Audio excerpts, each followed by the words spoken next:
Почитувани представници на медиумите, почитувани граѓани на Република Македонија. Се ближи крајот на неконтролираната злоупотреба на институциите од страна на Зоран Заев и неговите послушници. Министерството за внатрешни работи и полицијата од јануари ќе добијат соодветна контрола, а од 12 април, после промената на власта, ќе бидат целосно во функција на граѓаните во борба против криминалот.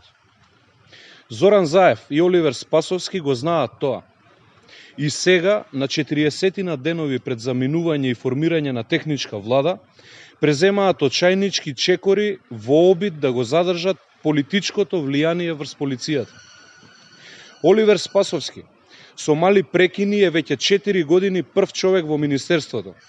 И дури сега, на 40 дена пред заминување, му текнува да предложи измена на систематизацијата.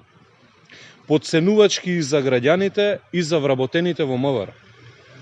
Со новите измени во актот на систематизација се креираат локални шерифи за кои Заев и Спасовски се надеваат дека ќе работат по нивна наредба, а не по закон. Двајцата се надеваат дека со новата систематизација ќе ги скратат ингеренциите на новиот технички министер.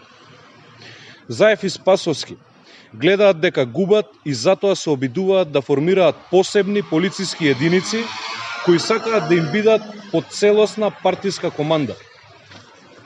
Измените во актот за систематизација, непосредно пред формирање на техничка влада, јасно кажува дека Заев го минира идниот технички министер од ВМРО ДПМН.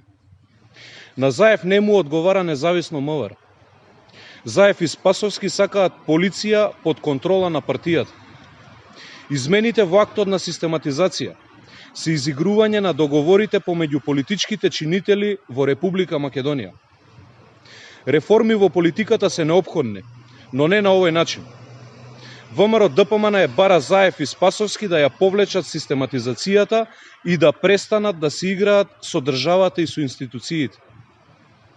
Предупредуваме дека после 12 април одговорност ќе има за сите оние кои нема да постапуваат по закон, а нема да може истите да ги заштитат ниту Заев, ниту Спасовски.